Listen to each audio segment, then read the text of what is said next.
Healing Chronic Fatigue and Burnout with Thema and Mothyna. Greetings, power people!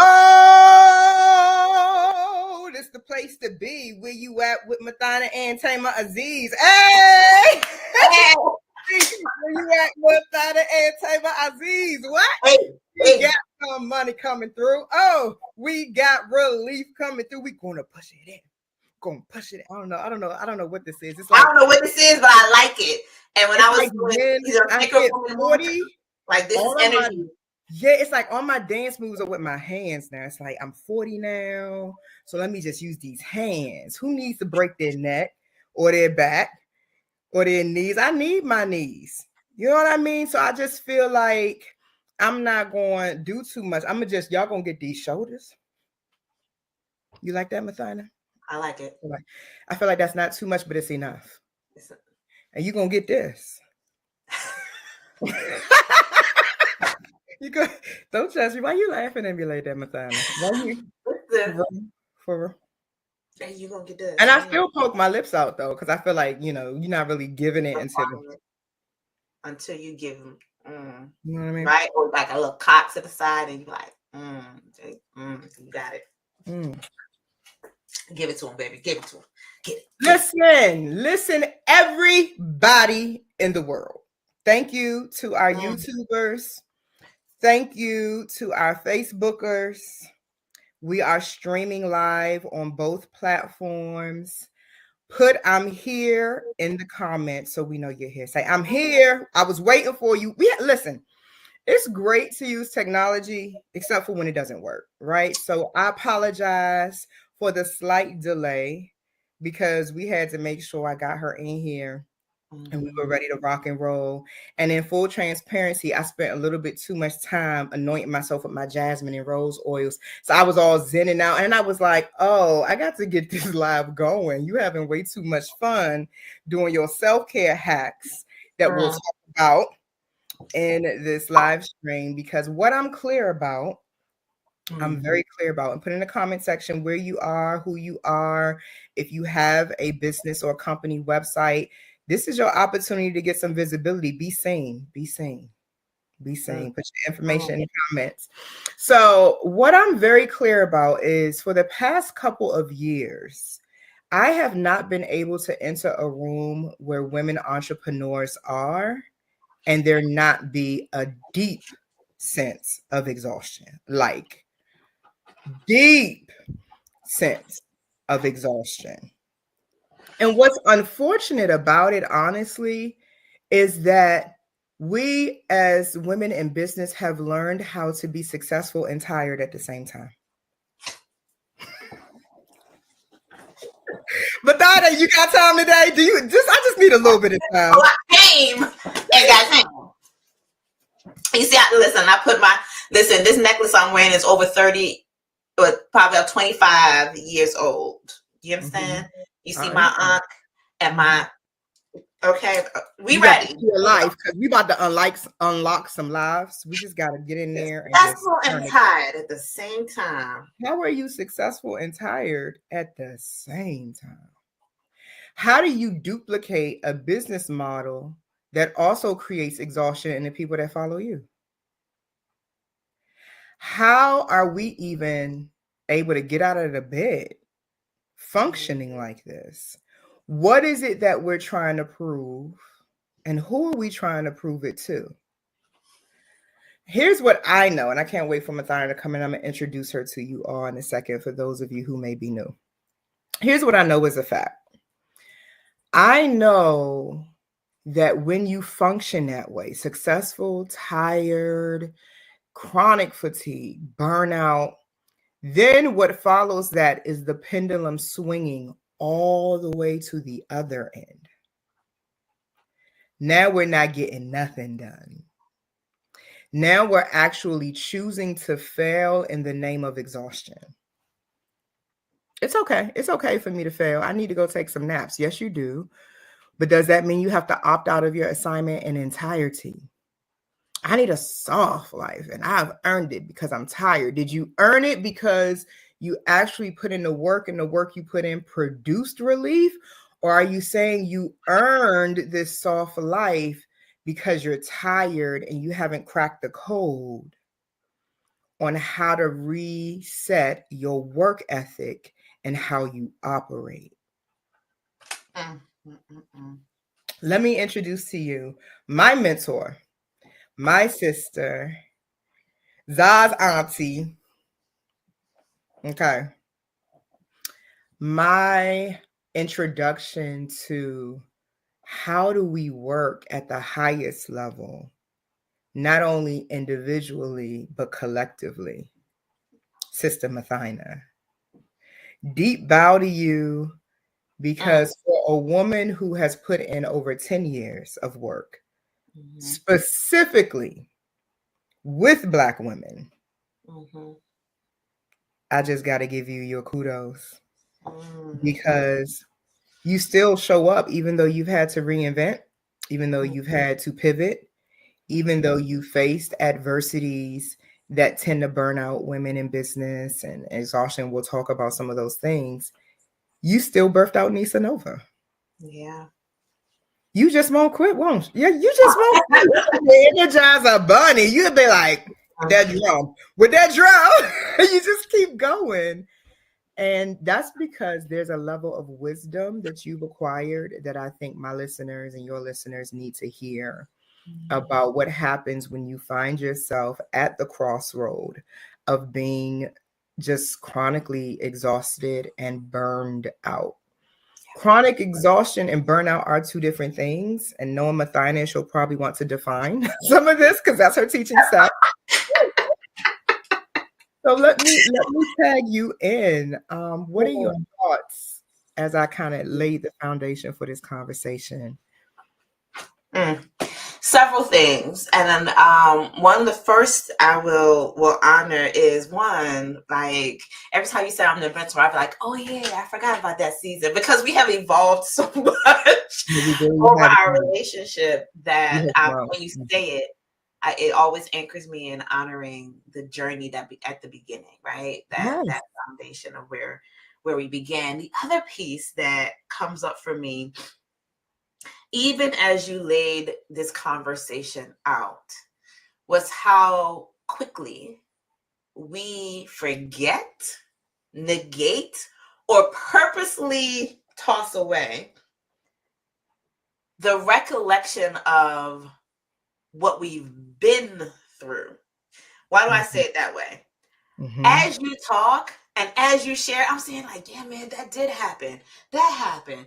I've learned that lesson. So then why did I end up here? And you're talking over 20 years, to be honest. Like I'm at over. You don't put in some work. And it's like, oh, I learned that lesson. I thought. Because either I have forgotten or intentionally thrown out. And let me give you an example. And sister. Okay, pause before you give the example, because I don't want people to miss the gold mine you just dropped in. Everybody put in the comments or write down on your notes, because I hope you didn't come to this live. It's Thema and Mothyna. I hope you got pen and paper. Okay. I do. There is a difference between learning the lesson and having the experience. You preaching, Mothyna. I ain't want them to miss that. I ain't want them to miss that. There's a difference between, oh, I did that. I can check that off the list. I actually learned what I was supposed to learn. So I just want to make sure they didn't miss that. And use words. So let me give you an example. I was running this meeting for a conference I was planning, right? You have about 6 or 7 women in the room. And I'm running the meeting and I'm talking, and I knew I was tired before I walked into the meeting. And listen now, this was pre-children. I was married at the time, but this was before a child. And I'm running the meeting and people started looking at me weird. My sisters in the room were looking at me like, what? And finally, one of my sisters go, your lip bleeding. And I'm like, huh? And you lick, like, and sure enough, I can taste blood. And so I looked to my sister and I said, take over for a second. I step, not even out the room because the bathroom was still in the room, but I step out of my seat. I go to the restroom. I open the door, flick the light on, look at myself in the mirror, and sure enough, there's blood on my lip. I was so dehydrated that in the middle of the meeting, my lips split. Message. Let me tell you how I didn't learn a lesson. I just had the experience. You know what I did? Went in my bag, found my lip gloss, put it on, lick, lick, lick until it stopped, put it on, and in less than 2 minutes, probably 30 seconds, probably 60, I walked right back, sat back in my seat, and kept going. So wait a minute. Water. I was getting ready to say, wait a minute. And don't we do that in how we operate our vision now?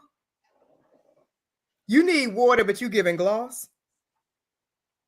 Because if it looks good. If it looks good, I must have accomplished something. Ooh, Holy Spirit, activate. Listen, we are going to we want to be precise and surgical with this because I am in no way trying to dishonor the exhaustion. I am in no way trying to discount that you feel and are having a real experience of burnout. And that comes with, I remember one day catching myself staring at the wall and I was like, what was I supposed to be doing? And I was like, how long have I been staring at the wall? It had been like an hour. I was checking out mentally and emotionally because I got lost in what my true, say true in the comments, responsibilities are. My responsibility, I thought, was to guarantee the success. And what I've learned after being a full-time entrepreneur for 12 years nonstop is that the one who gave me the assignment has already guaranteed the success. My primary responsibility is to be able to be fully present to what the true assignment is. So Mothyna, in your example, you thought the assignment was to put the gloss on and it was like, no, go get some water. About to bleed. And when the assignment is clear to you, it does not cost you the things that keep you healthy. You're not going to whip her out.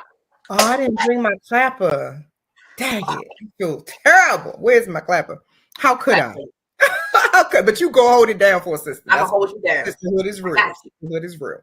Yeah. So do you understand how easy it is to use your exhaustion, to use your burnout as the reason, but you haven't properly identified the problem? The problem is not the vision. It may be what you think you must do to achieve it. What are you trying to prove? Who are you trying to prove it to? So when you get to a stage where you are not operating your business at all, what happened? Mothyna taught me to do SWOT analysis on everything that I do. Everything. And she told me to do them right away, right? And at first, I didn't really like it because sometimes my emotions would be intense with all the energy of having to serve and the team. And I'm like, do we really have to do this, Mothyna? She'd be like, yes. I'd be like, okay, fine. You know, you just, the system, Mothyna, you just listen, you know. You don't really argue with her. She has the anointing to just get you where you need to go. Okay. And so I remember getting to a point of saying, I have nothing left. Put that in the comments if you can relate. God, I'm empty. I have nothing left. Guess what I heard from Spirit? Finally. You finally exhausted every strategy, every coach, and it rerouted you right back where you belong with yourself and with me.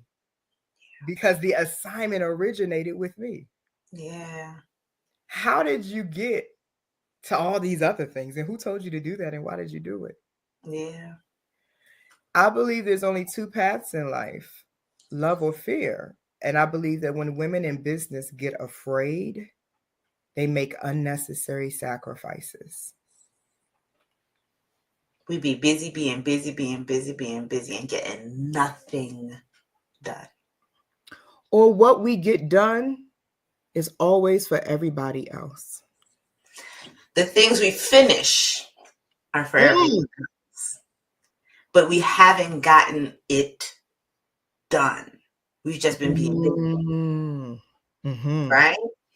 And, when I think about, there's a difference between going to sleep. There's a difference between saying it's time for me to rest and passing out. They're not the same thing. They're not. So you can't even, I don't even remember going to bed. Back hurting. Right. That's not rest. It's not.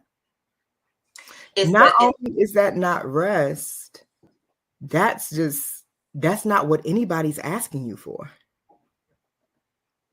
It's not the assignment. Remember how it went real viral back in the day and you like, oh, I understood the assignment. I understood right? Really, most of us we've gotten to a point where we're missing the assignment. And as you named, and it's because we're out of alignment. We're not in, when I think about why haven't I quit or the smaller ways I've moved, because some people will be like, oh, she ain't doing nothing. She used to do boom, right? These large scale events and experiences. And, oh, she's not doing nothing. It was like 5-10 people in that room. That's because you don't understand. You don't understand the assignment. Mm-hmm. You can quit a job. They count likes and comments. They think that if you can get 1,000 likes and 100 shares, you an assignment. Everything is energy. Yeah. It's like, for empowerment professionals, the assignment is to empower and be empowered, not to just look like it is. Exactly.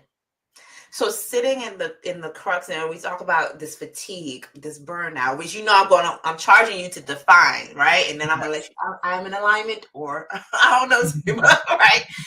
But I'm charging you to define in a second, because you're right. That is how we have to have a clarity in our language. But what comes up for me in this entire scope is we have learned exhaustion. We have learned burnout. We have learned working it through from generations often of women that have come before us. Mm-hmm. To this day, my mother works 2 full-time jobs. Till this day, as in 2024? As in right now. As in she's at work in her full-time right now, full-time day job. Mm-hmm. She's going to get off work maybe about an hour and a half. Then she's going to go back to work overnight for another 8 hours. She's not sleepy, Mothyna. She should be tired. That's a lot. And this has been going on for as long as I remember. And now she's got goals, she's got things, and major accomplishments and achievements. And I don't know, right? My grandmother, her mother, still basically works with the sun. She goes out in her garden. She gets her produce. She takes it to the market when it's ready. She does. And so in that, and I know what people are hearing, oh my God, that sounds amazing. Right.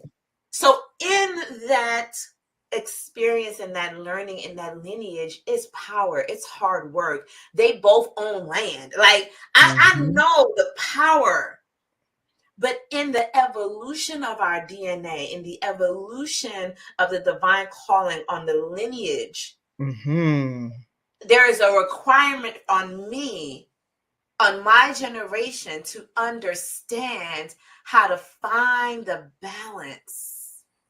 And I don't mean equality. I mean the ebb and flow, the harmony, the synergy. Yes. Of what it looks like to be a woman who's dedicated, a woman who accomplishes her dreams and her ambitions, a woman who understands her assignment, and also one that knows how to rest. Oh, that's a big mantle. Especially when you've never seen it. So for many of you who are in this space, you're a pioneer in your bloodline.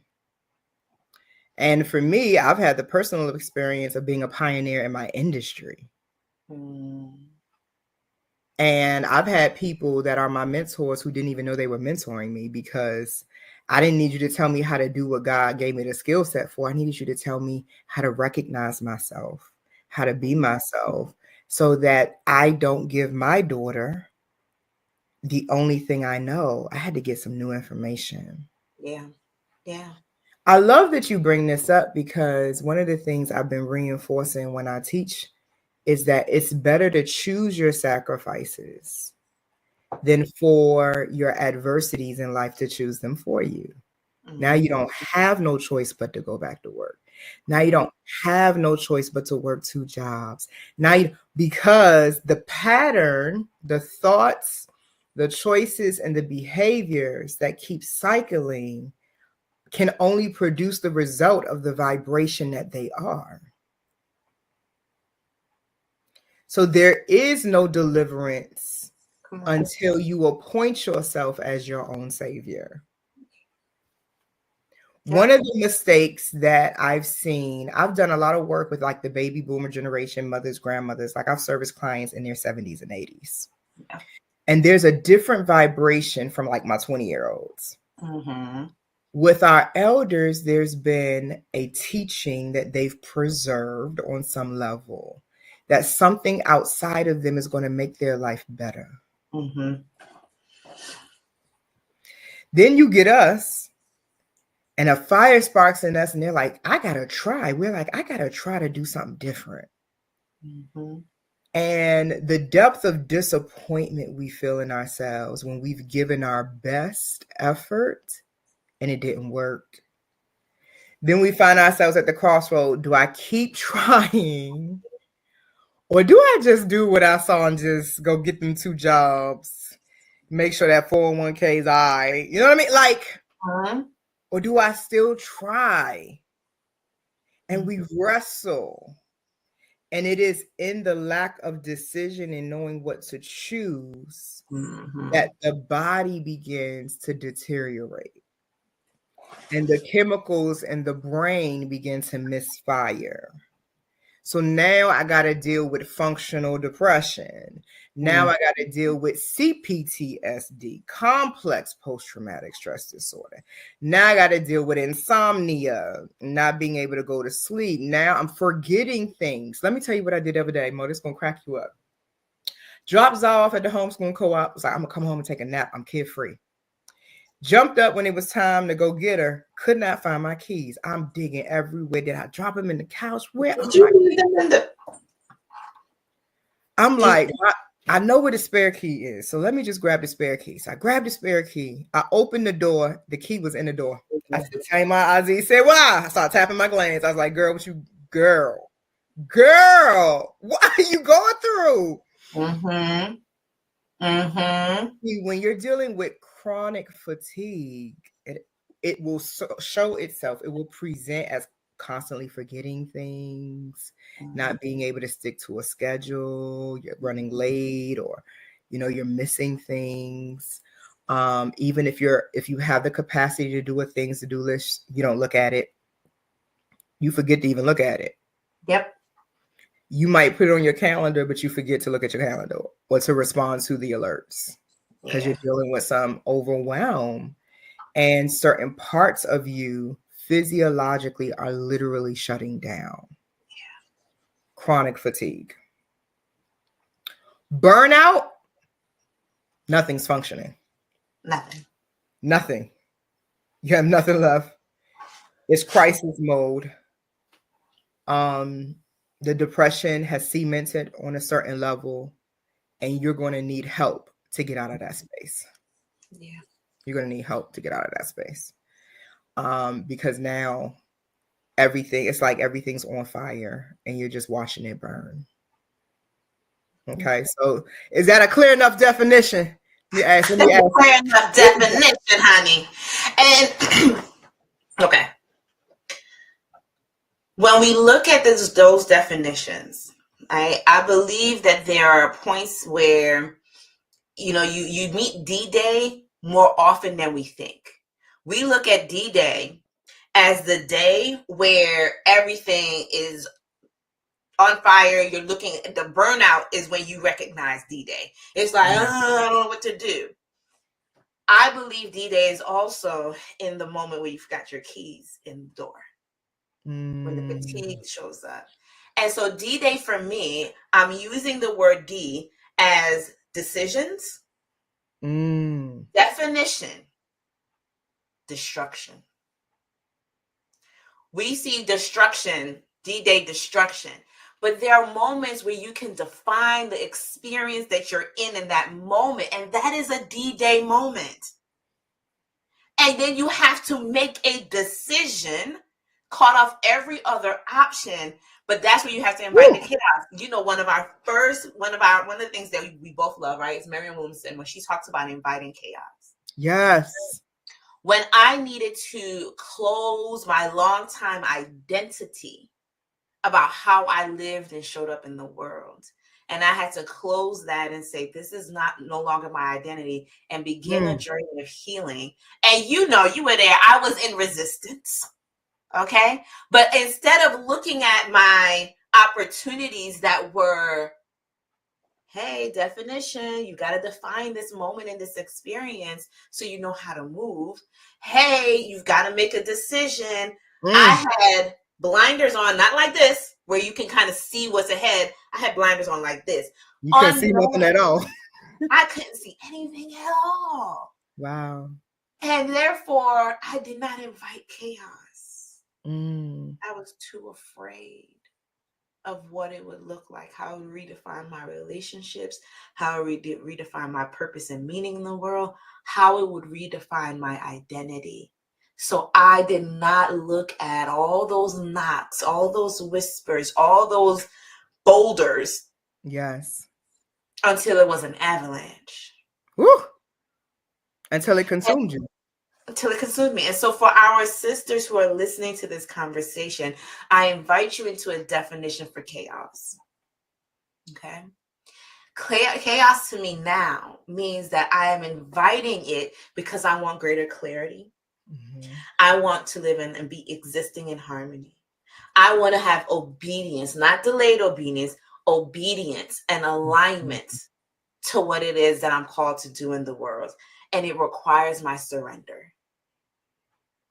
Well, that's so good. That is how I'm going to invite you to define chaos. And now I want you to seek it. I want you to invite it. I don't want you to be at destruction. I want you to look coordinate it as your opportunities to define things, to make decisions so that you're owning your full power to move through an experience.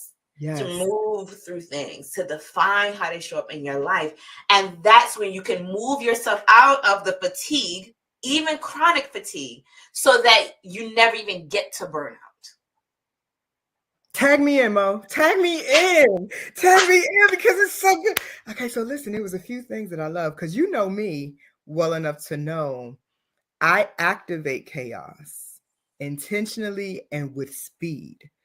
But I want to frame this as why this relates to how you operate in business. It is a skill set to know when it's time to die, when it's time to quit.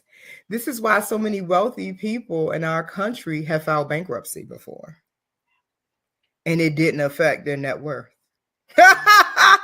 Because there is such a thing as being addicted to your vision.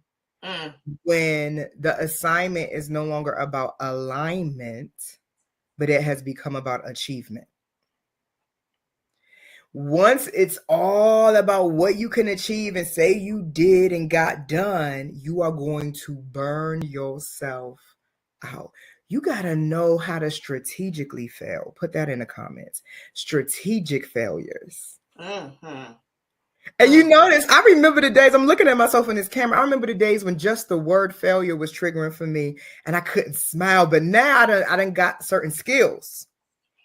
I have learned how to coordinate my failures.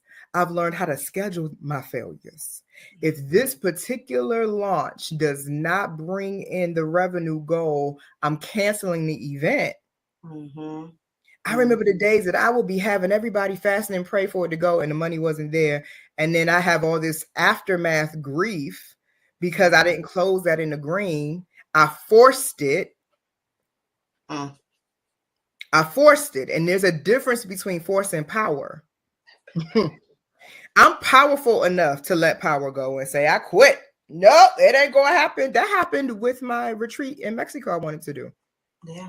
Even though some women had signed up, even though they had opted in and put their monies in, I was smart enough to use travel insurance so that if it went left, I could opt out and nobody lose their investment and I not have to deal with burning out and feeling resentment towards my own assignment. Yeah. Everything is vibrational. So when you find the courage to start working these ideas, working these product lines, working these different things, and you start getting signals that there's nothing here in this field, you got to know when to stop planning there. And that's a skill set that business owners need, that the wealthiest people in the world, retail companies, they'll be like, thought it was going to sell in Macy's, didn't. Let's go ahead, take all that product, put it in Ross, discount it. Let's get to the next product line. They don't have this unhealthy attachment. You think it's the work that is burning you out and causing the exhaustion. No, it's how you do it. It's the emotional attachment you've created to your version of success, and you're missing that God has a bigger version of success available to you. There is success in release. I've worked with clients who had terminal illnesses and they were very painful to watch them resist the phase of life they were entering into. Yeah. But then I watched as they accepted. My Baba always said, pain is the fruit of what you refuse to accept. It's resistance. As they accepted that it's my time, the joy that got activated about the exit, it fascinated me. Yep. You got to look at your business. You got to look at your business model. And this is what we do in 888 Code. This is why we're bringing this to you the way we are. I help you in real time get the skill set to make the necessary decisions. Necessary decisions. And I think what happens for many of us in business is we have this belief, paradigm, identity around what it's supposed to look like.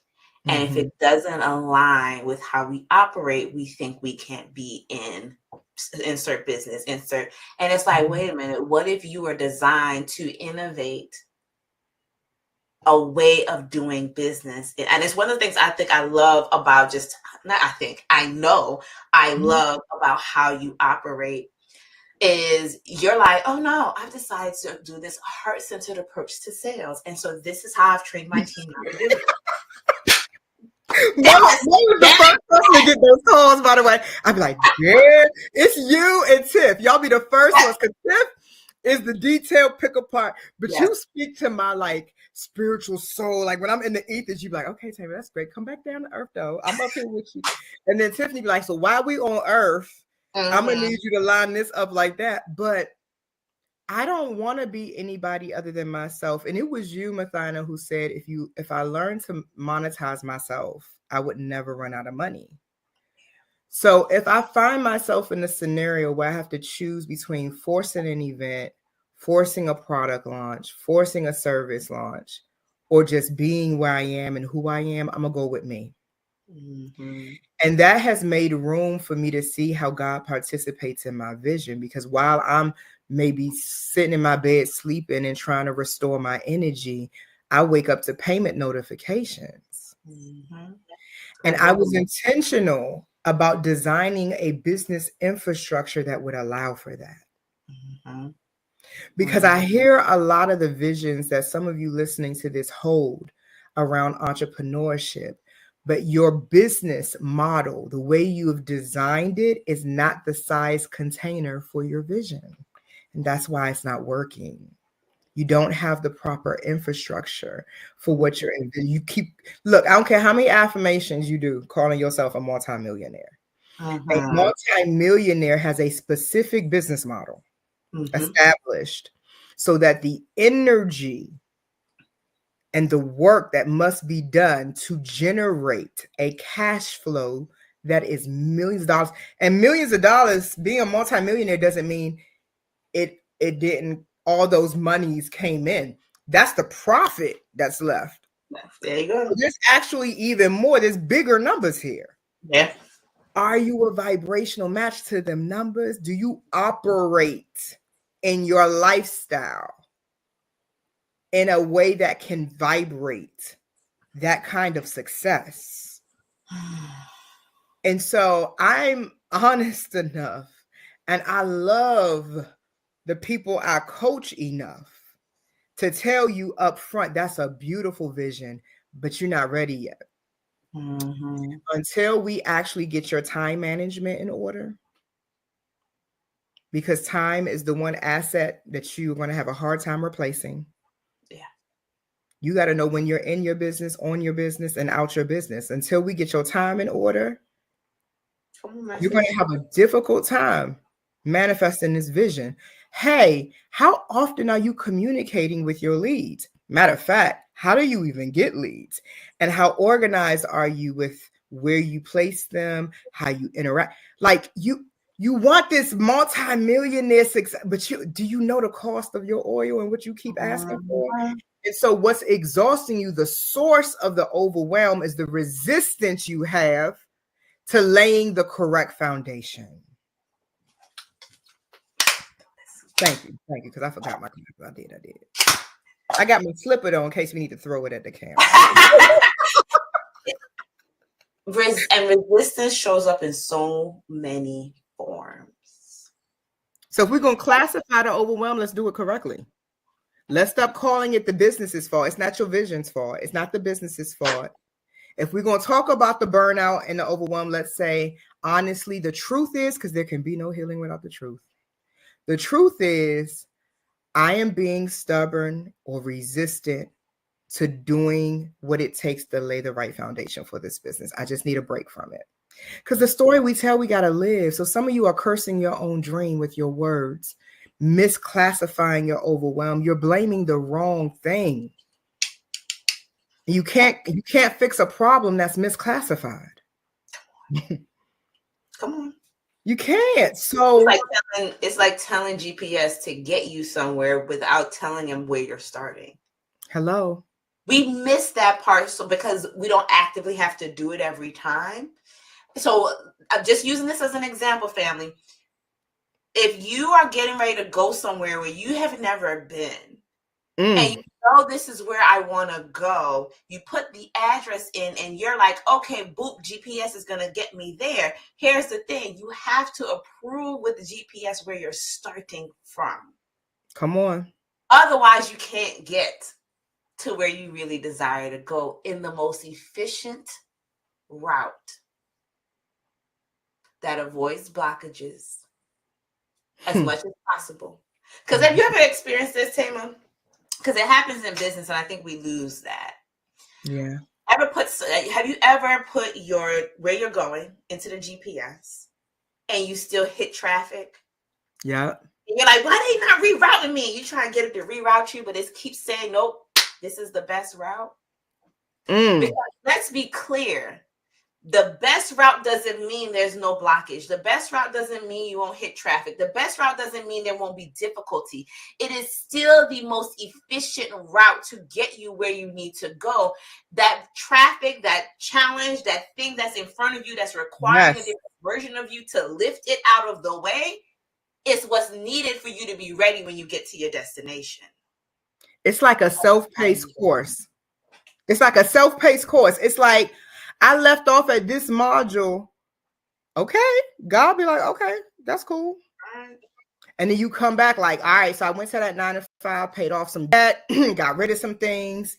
Now I'm back. And Spirit is like, yeah, but you still did not learn how to properly develop team infrastructure.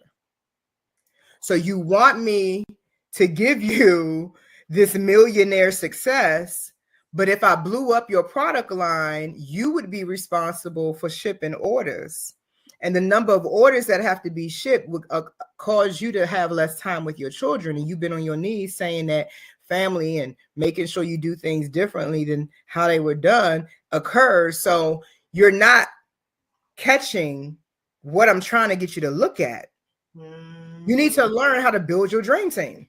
And you need to learn how to have patience with that process. Yeah. And yes, you'll get tired, but isn't it better for you to choose your sacrifice than to have life choose it for you? So I will sacrifice some sleepless nights to get the contract finished for my business operations manager and her onboarding and training, because that couple of hours I sacrifice is going to free up hours for me for the rest of the year.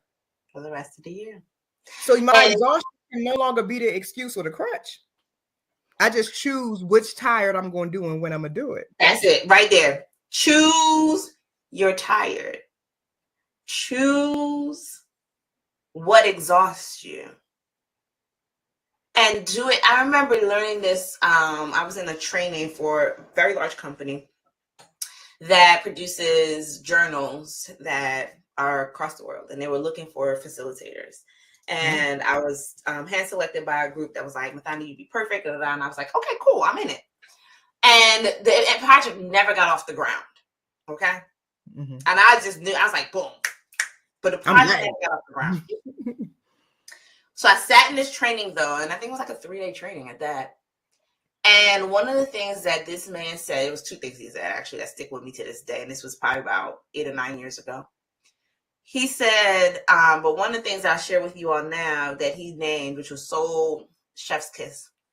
He said, I know my pattern for how I need to work to be successful. Yeah. Now I'm talking about this man is talking about 8 or 9 years ago, your girl was still popping in her early 30s. I heard you. Heard every word, even if they did it. I heard it. All right. So like that. And so he was an older white guy, probably easy. This man was easily in his later 50s at this time, right? And he said, I know what I need to do and how I need to work for ultimate success. He said, I have exactly 89 days to go. In Mothyna's words, is go hard. Yep.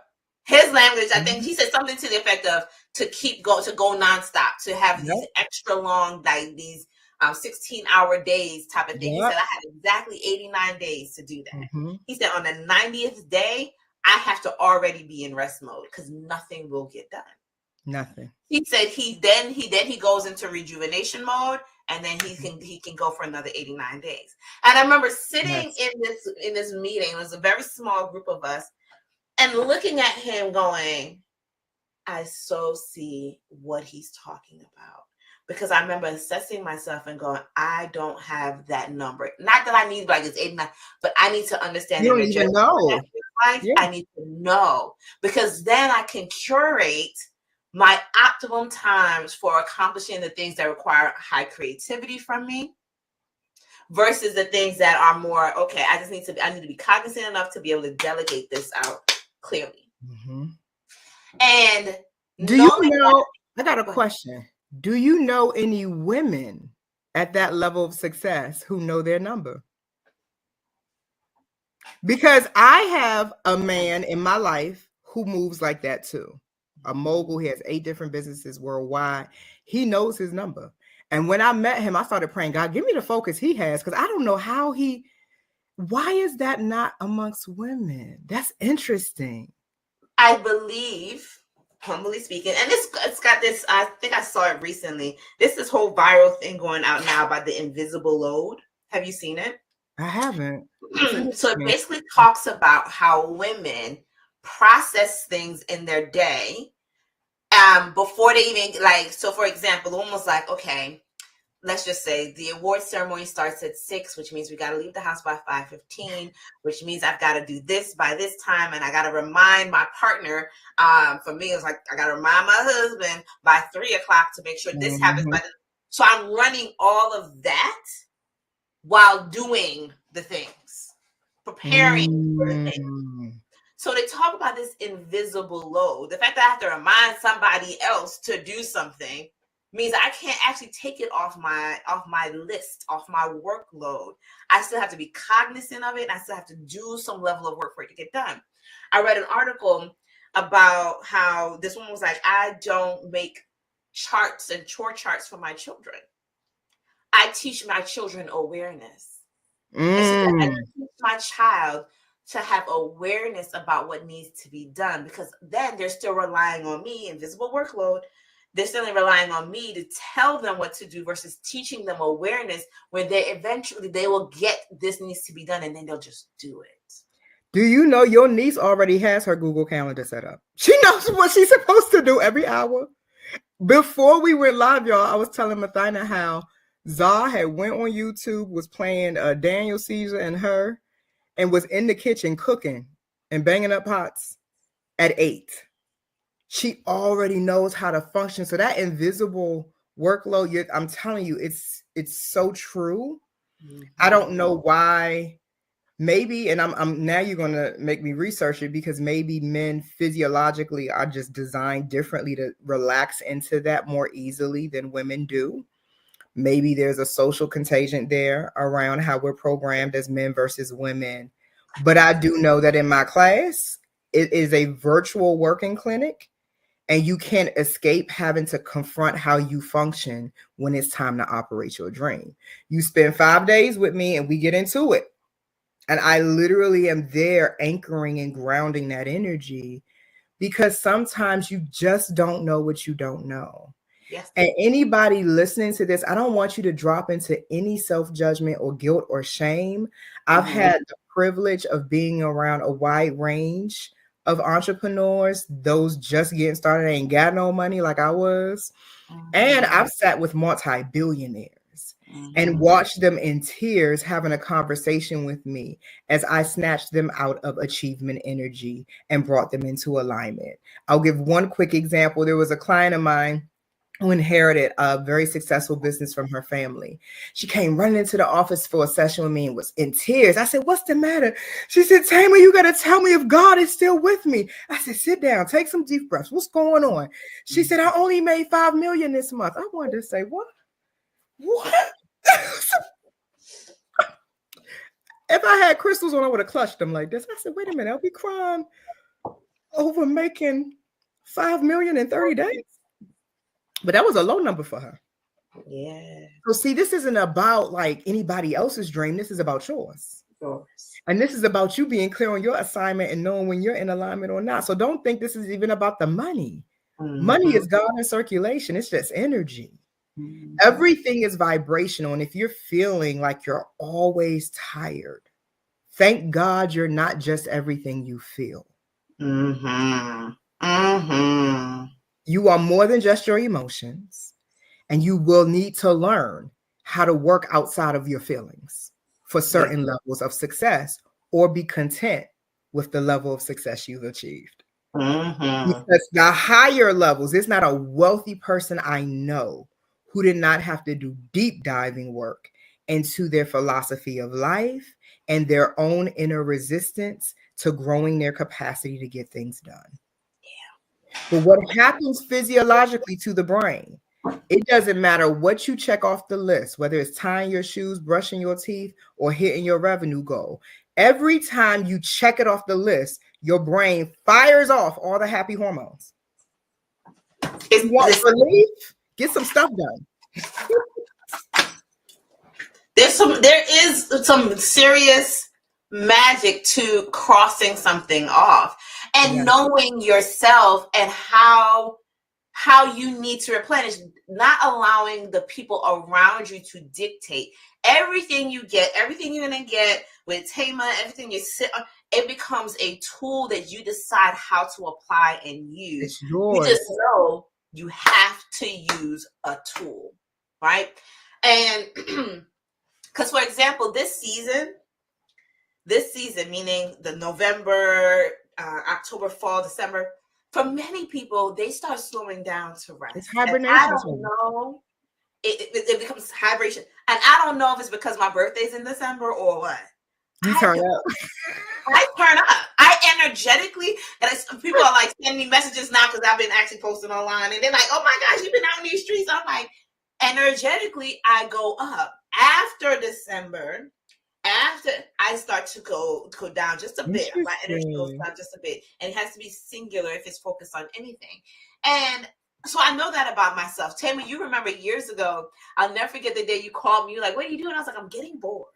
Yes, I remember that conversation. Right?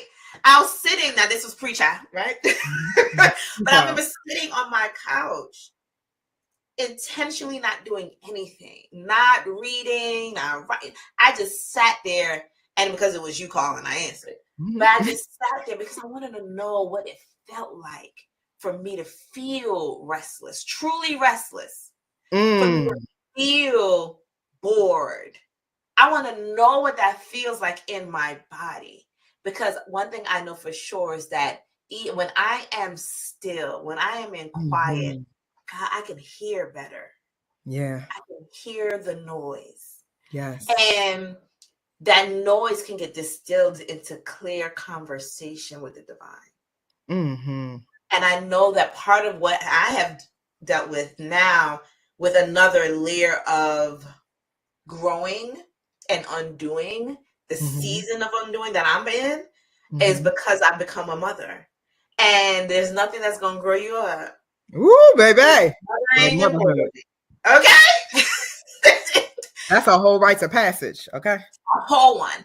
And so the same thing happens in business. When I decided with intention, because I've been a business entrepreneur energy for a long time that I totally did not own for a long time. Okay. I mean, when I was in college, I was selling dolls. I was selling pens, right? I've had my first, I brought my, and one of the things I realized about myself, I've always, and Thema, you're going to laugh at this, I've always brought people into whatever it was I was visioning. Okay. Really? No. So I decided I was going to start a business when I was 12. And what did I do? I brought my brother and my sister in and was like, this is what we're going to do. Go get this my brother was the main salesperson. I'm like, here's the recipe with the Kool-Aid and the sugar. And my sister, and she's this way to this day, she ran the money. She was all about the money. Of course she did. Right? She was 10. I was 12. She was 10. My brother was 11. Staying in your gift. And so one of the things that then begins to show up is us understanding that there's a journey that we're going through. So when I decided to own that, I made 6 figures in less than 6 months. Come on, mentor. But yet I recognized after so there is only so much that talent, not gift, because I believe there's a difference between the two. That talent, there's only so much talent you're going to ride on before you find out technique and structure that will bolster your talent, and all of it will uplift your gift. Oh, that's so good. That's where mentorship, that's where finding the right community for your season is so vitally important. It is. Because the right community doesn't do anything with your gift. Your gift is godly. Your gift is what you were born. Like, there's nothing I can't do nothing with your gift. God gave it to you. I gave it to you.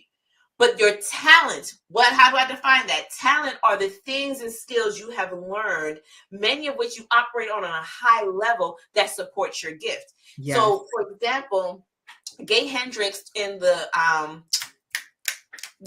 book called The Big Leap, he talks about those zones, right? And so most of our talents are in our zones of competence, right? They're in that zone that's just, right? I could do it in my sleep. And then even your zone of excellence, right? Yes, and I do it with excellence. You do it, and people are looking at you like, yeah, you're good at that. But your zone of genius, that's the God zone, that's the gift zone. So I say that to say the right community, the right group of people, they're only going to be able to support your talent. They're going to be able to support your skill sets that you've developed. They're going to show you what you don't know in terms of how to apply that. Where your blind spots are. Yeah. That's what the right community will do for you. I love that. And I want to highlight because we are talking about the 888 code and the training, I'm specifically zooming in on business infrastructure. I'm specifically zooming in on how you operate day to day. I'm going to address the blind spot of not tracking your numbers until the end of the month because you know the first is coming. No, I'm going to teach you. You need to track and run these reports, and you need to have marketing infrastructure. You need to have team infrastructure. And like I walk you through it and I help you. I hand walk you, and then I'm out. Go run it. Go run your template. And what I love about what you do, Thema, is and I remember our journey through embracing clean, is because the only way, TD Jake said this before, and I've never forgotten it, and I live by it now. I don't have to know how, I have to know why. You make sure that your clients know the why. You introduce them to the how, but they don't have to own the how. You hire somebody else to do the how. You have to know why. And you have to be able to know enough of the how to interview properly for the person who can handle the how, while you go do the only thing that you know how to do, which is living in your gifting and your genius. Your zone of genius. If it's not my genius, I outsource it. And in the age of AI and freelancers, it's the easiest thing to do. My operational costs are the lightest part of the budget.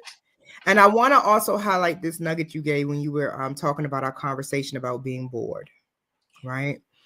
Because you motivated me. Till this day, I still practice this. I use my level of boredom as the standard for whether or not I should launch anything new. Because the signal of the boredom means I've emptied enough out already that there's room and capacity for me to receive a new download. I don't let whether or not my bills are paid dictate if I'm going to launch something. I don't let my anxiety and whether or not I think I've done enough and my insecurities dictate if I'm going to. No. When I fade to that silence, I'm like, ooh, God is here. I'm in holy ground, holy creative ground right here. Let me go ahead and be quiet and listen. But when I still got a lot of noise, that means I still got a lot of work. I still got a lot of things that are configuring and that I'm doing. That's in motion and boop, boop, boop, boop, boop. I got to get this stuff done. But once I clear that energy and I check those things off the list, now I hear the whisper, okay, God, if you can use anything, you can use me. I'm ready. It's not because I'm exhausted and I don't have nothing left. It's that I'm actually satisfied with what I've given. That now I'm empty in a different way. I'm not empty because I'm burned out. I'm empty because I ran my dream efficiently. And I did well. Even if I failed in certain ways, I'm satisfied because I didn't just quit and check out of my own vision. I gained new skills.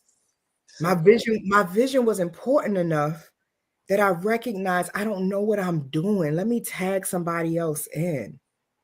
Even this live that you're listening to is me modeling these teachings that I teach.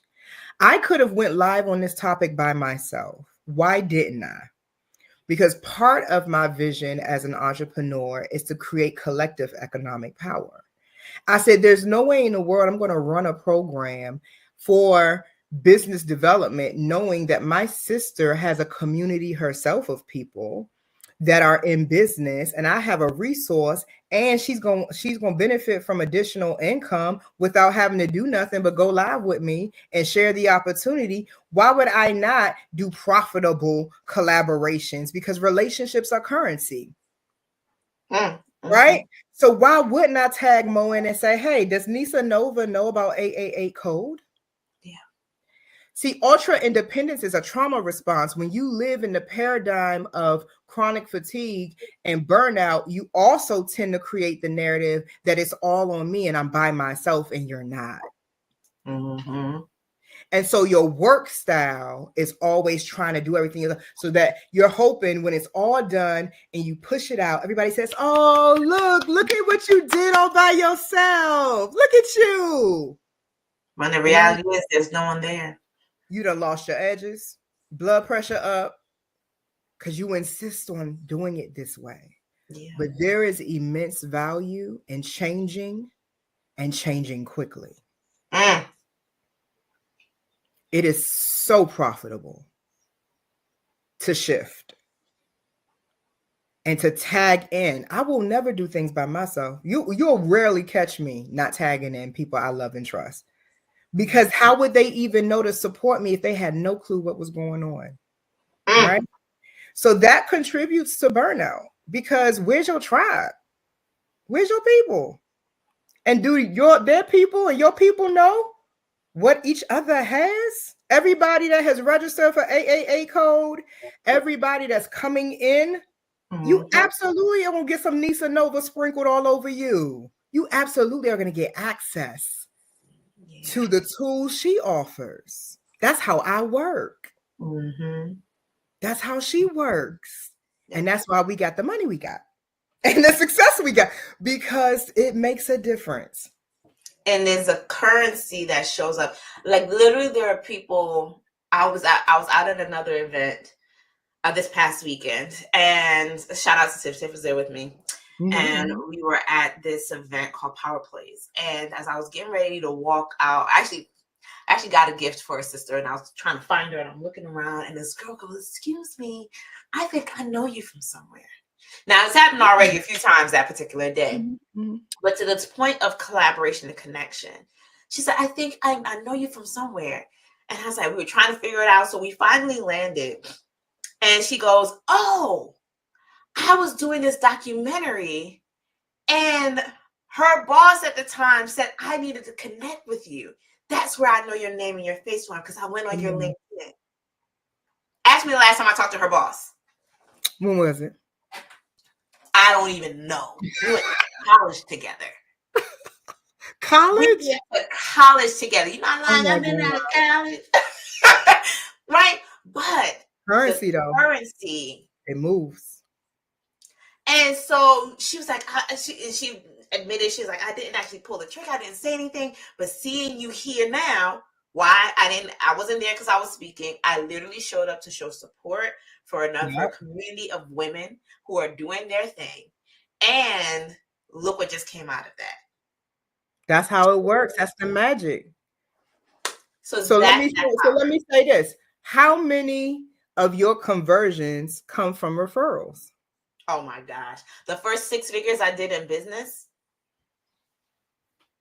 all word of mouth, all from relationships. Hello. That's why you don't burn them too easily. You just never know who's got the gold mine you need. You just never know how being authentic, visible. I do, like, I was talking about these friendship surveys because you dropped that in my spirit too. So I've been doing my friendship surveys and stuff. And I also have another practice in my relationships where at the end of the year, I randomly, instead of scrolling on social media, I'll go check out my sister's websites.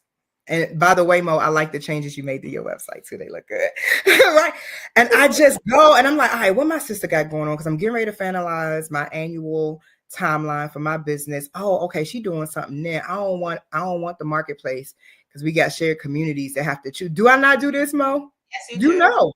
Exactly. And I'll call and I'll be like, listen, I done fussed at some of my friends. Like, I'm tired of not knowing what you got going on because I am struggling to figure out how to support you. I really don't know.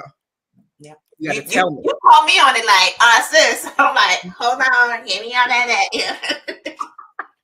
So I'm sharing this out loud in real time because, again, I am invested in making sure the people who need me have me. Yeah. I'm invested in making sure that you can come out of this experience of feeling exhausted and overwhelmed. There is another way.